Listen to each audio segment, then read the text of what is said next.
Alors bonjour à toutes et à tous. Nous voici sur une nouvelle vidéo. Le but de cette vidéo est de montrer comment faire ce genre d'effet holographique pour ensuite le mettre dans une composition scénique à sa guise. Et ça on verra dans une prochaine vidéo. Donc pour ce faire on part sur un modèle si possible PNG pour ne pas avoir de détourage à faire, autant que le détourage soit fait par quelqu'un d'autre.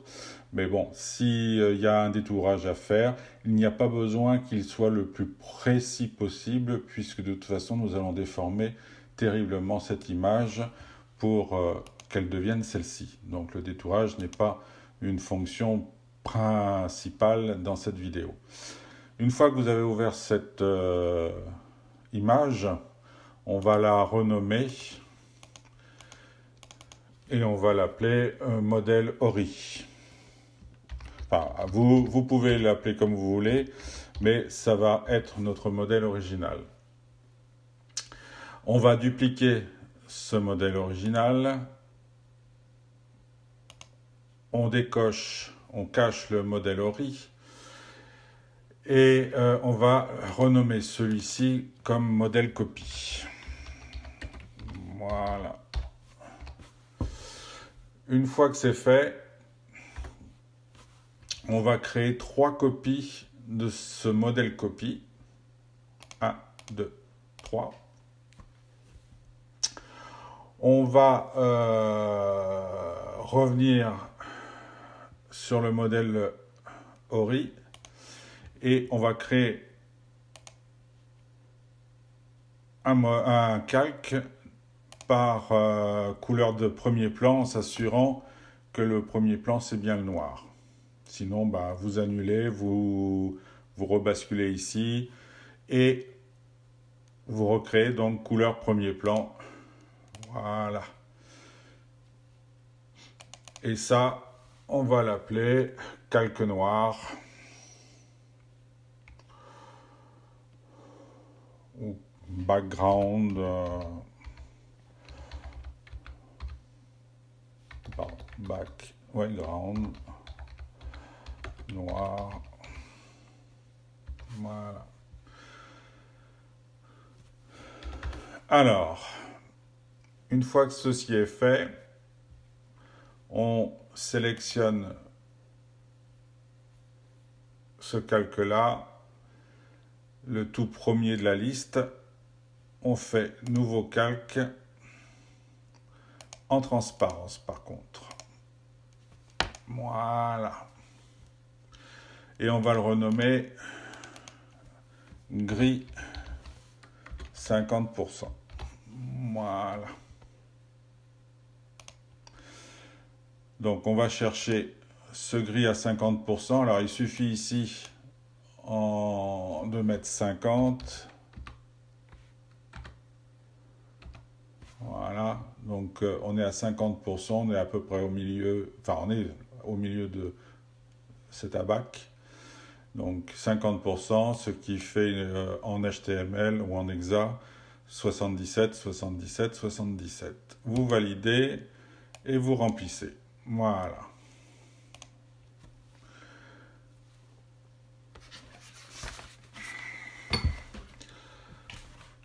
Alors maintenant, on reste sur ce calque gris à 50%. Et on va aller chercher filtre,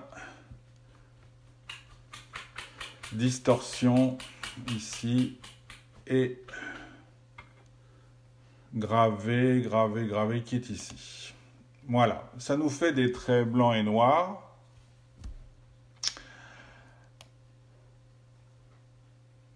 Alors, pour arriver au même résultat, ici j'ai utilisé une hauteur de 16 pixels. On ne peut pas aller plus haut, c'est le maximum. Après, vous pouvez faire des essais en diminuant le nombre de pixels, mais je vous déconseille en tout cas de descendre en dessous de 10. Alors, c'est très dépendant de la taille de votre image. Donc, Là, on va avoir vraiment un effet bien écarté entre les zones blanches et noires. Si vous avez... pardon, excusez-moi, j'ai perdu ma fenêtre. Distorsion gravée, voilà. Si vous avez une image beaucoup plus grande, 16 sera vraiment le mieux pour avoir un bon écartement. Donc là, vous validez. Rien ne se place, c'est pas grave. Alors, vous allez placer votre curseur sur le calque du dessous sans cliquer. D'abord, vous allez appuyer sur la touche Alt de votre clavier. Et là, vous allez cliquer sur la copie, donc le troisième. Voilà. Et là, vous avez, tout en restant toujours sur votre grille à 50%, la sélection de votre danseuse ou de l'objet que vous avez sélectionné. Donc, si vous ne l'avez pas, vous refaites une tentative. Il faut appuyer sur la touche ALT à gauche de votre clavier en bas et ensuite de cliquer gauche de votre souris sur ce calque-là. Et là, vous devez avoir votre sélection qui se fait. Et vous devez être absolument sur le calque gris. Ça permet de positionner une sélection d'un calque quelconque sur le calque courant, ce qui évite par exemple, d'aller sur un calque, de le sélectionner, de faire alpha vers sélection, de revenir sur le calque, etc. Là, c'est une méthode rapide et efficace qui permet de coller une sélection sur le calque sans bouger du calque de travail. Donc, une fois que vous avez fait ça, vous allez dans Canaux. Vous prenez le canal rouge, par exemple, vous faites un clic droit et vous faites intersection avec la sélection. Voilà. Et là, vous voyez que votre danseuse apparaît nettement différemment que tout à l'heure. Une fois que c'est fait, vous recliquez sur calque.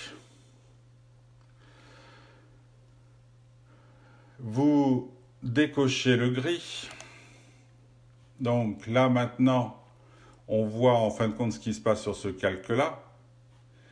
Et on voit que notre sélection maintenant n'est que sur cette danseuse. Donc on sélectionne ce calque inférieur.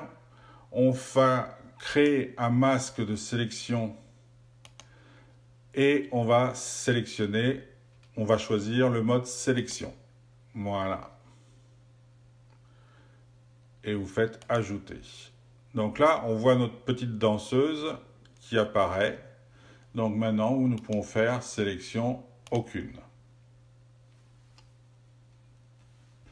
Alors vous me dites, ouais, mais tout a disparu.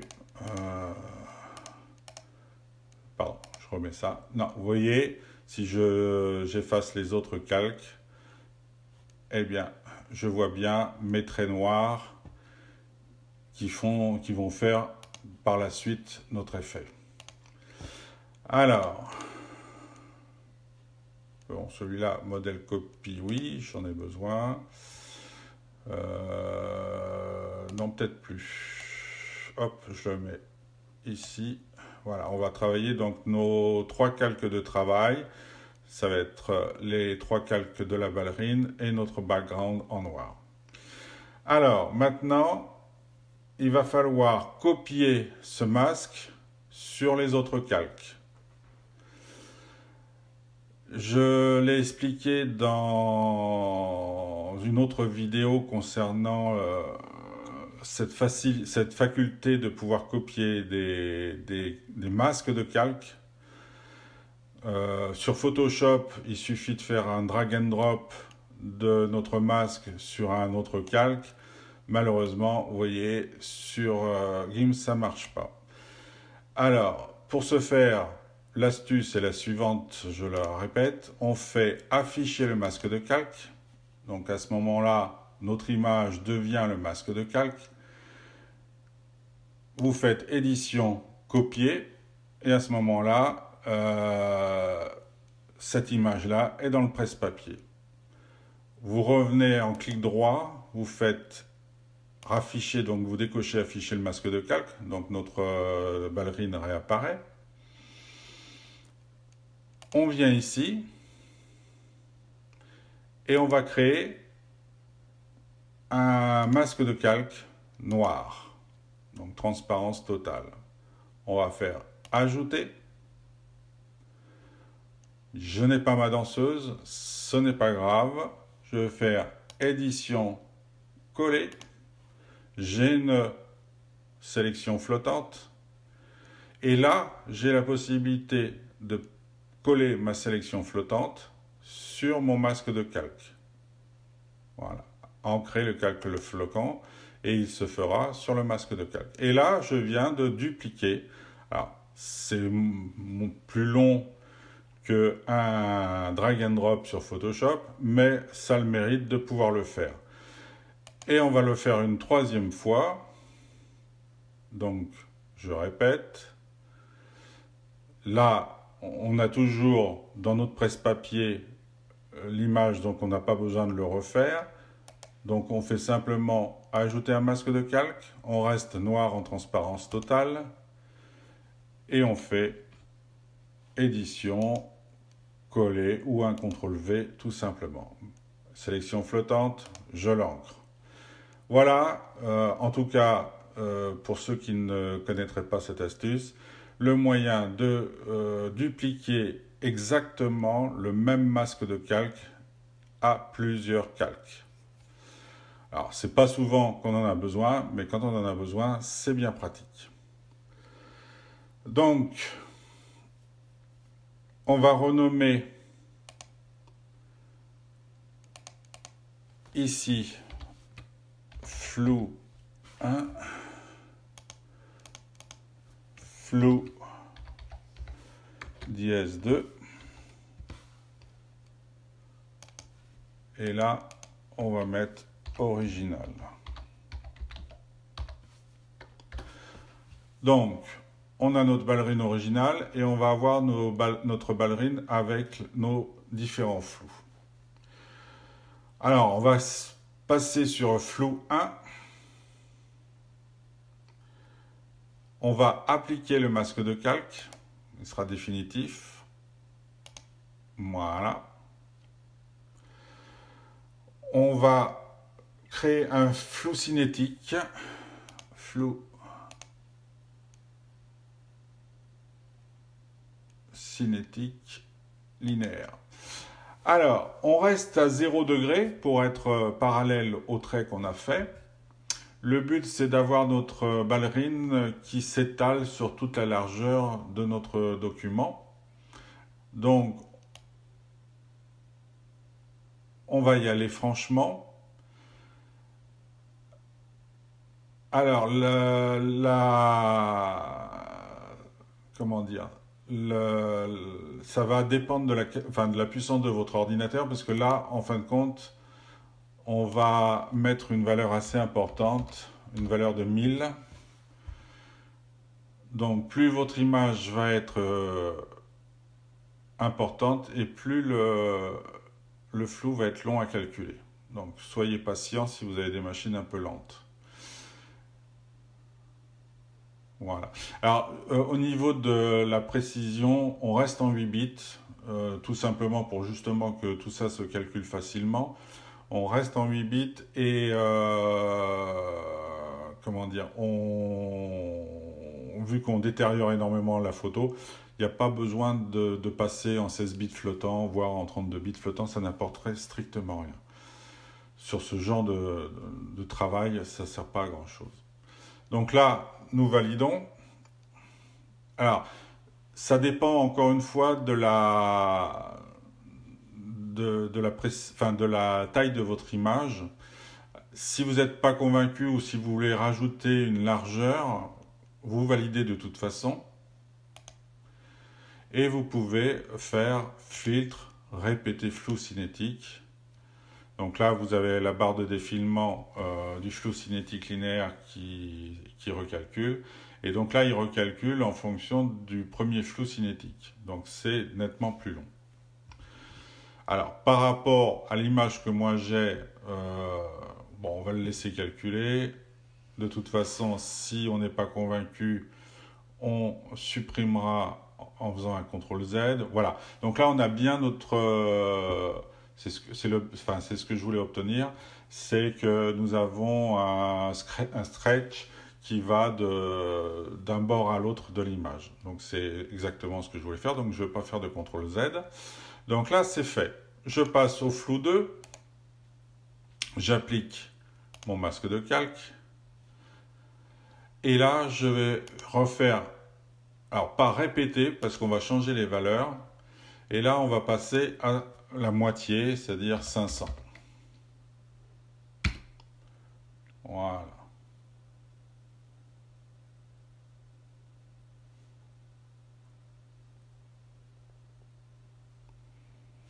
C'est parfait. On peut même le diminuer. On va plutôt mettre 400. Ouais, 400 me paraît... Ouais. Voilà. Même 350. 350. Ouais, c'est parfait, 350. Voilà. Encore une fois, c'est vraiment dépendant de la taille de votre image. Ce ne sont pas des réglages qu'il faut reproduire à l'exactitude. C'est par rapport à l'effet que vous voulez obtenir par la suite. Alors, on a fait pratiquement le plus difficile. Donc là, nous allons valider. On va cacher flou 2 et flou 1. Et si j'agrandis l'image, il faudrait qu'il y ait un léger décalage des bandes pour améliorer cet effet d'hologramme. Donc pour ça, je n'ai pas trouvé de filtre natif dans GIMP. Donc il a fallu que j'aille dans GMIC pour réussir à faire cet effet qui est un effet de déformation qui est appelé Ripple sur GMIC. Alors on y va. Filtre GMIC. Alors si vous ne le trouvez pas dans votre GMIC,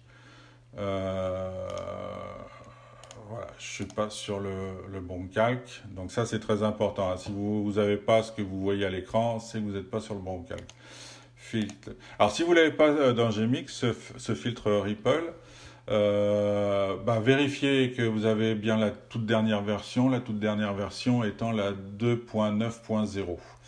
Enfin, à l'heure de cette vidéo, bien sûr. Alors, déformation, Ripple, c'est ici, voilà. Alors, c'est pas terrible, parce qu'on est en sinus, et moi, ce que je veux, c'est des blocs. Voilà. Et donc, là, on a bien un décalage de blocs. Alors, on va diminuer un peu ce décalage, on va passer à 8. Encore une fois, c'est lié à mon image, donc si vous n'utilisez pas la même image, c'est pas forcément ces valeurs-là. Et là, le nombre de bandes, donc on va taper directement 5, ça ira plus vite. Voilà, ça fait des bandes beaucoup plus petites. Hein. Le type de bande, on va choisir bloc. L'angle, on reste à 0 et pas d'offset.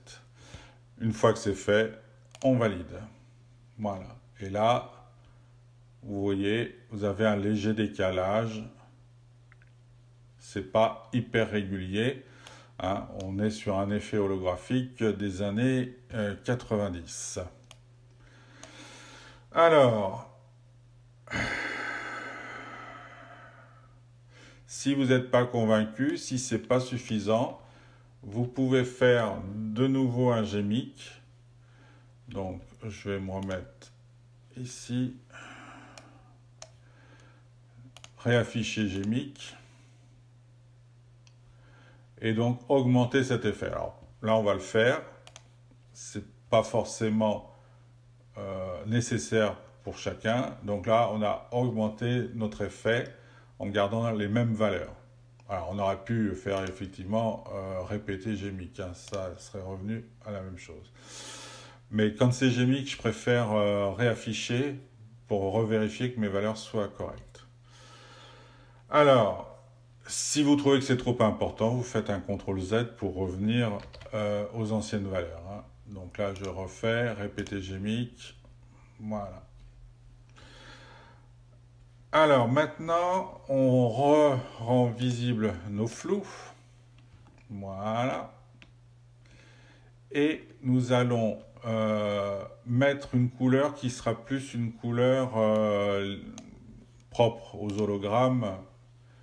Donc une couleur bleue tirant sur le cyan, mais pas un cyan pur. Bon, après, c'est à vous toujours de voir ce qui vous paraît le mieux. Pour ce faire, nous allons prendre couleur, colorier. Et là, on va partir du cyan. Alors après, vous pouvez l'augmenter, le diminuer. Moi, je reste à 52. Et par contre, au niveau de la saturation, je pousse au moins jusqu'à 80. Voilà.